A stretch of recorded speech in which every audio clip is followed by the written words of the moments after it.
नागपुरातील रवी भवन परिसरामध्ये मंत्र्यांचे बंगले आहे आणि याच बंगल्यांमध्ये मोकाट कुत्र्यांमुळे मंत्रीसुद्धा त्रस्त झालेले आहे। राज्यमंत्री आशिष जयस्वाल यांनी स्वतः सार्वजनिक बांधकाम विभागाला पत्र लिहिलं, नागपूर महानगरपालिकेला पत्र लिहिलं आणि मंत्र्यांच्या बंगल्याच्या परिसरात असलेल्या मोकाट कुत्र्यांचा बंदोबस्त करण्याची मागणी केलेली आहे। नागपूर रवी भवन परिसरामध्ये आशिष जयस्वाल जे राज्यमंत्री आहेत त्यांचा हा बंगला आहे 5 नंबरचा आणि 5 नंबरच्या बंगल्या शेजारीच या ठिकाणी आपण बघू शकतो हे कुत्रे जे आहे कुत्र्यांचा प्रचंड मोठा हैदोस आहे।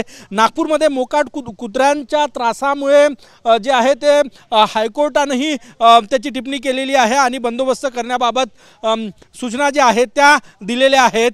असं असतानाही नागपुरात आपण बघू शकतो मोठ्या प्रमाणात मोकाट कुत्रे आहे आणि या मोकाट कुत्र्यामुळे सर्वसामान्य नागपूरकर त्रस्त आहेच, परंतु सगळ्यात महत्त्वाचं म्हणजे हे जे राज्यमंत्री आहेत किंवा कॅबिनेट मंत्री आहेत ते सुद्धा या ठिकाणी त्रस्त आहेत। रवी भवन परिसरामध्ये आशिष जयस्वालांचा हा बंगला आणि शेजारीच हे मोकाट कुत्रे, प्रत्येक जणांना या ठिकाणी त्रास जो आहे तो सहन करावा लागतोय। कॅमेरामॅन सचिन सयामसह गजानन उमाटे, TV9 मराठी, नागपूर।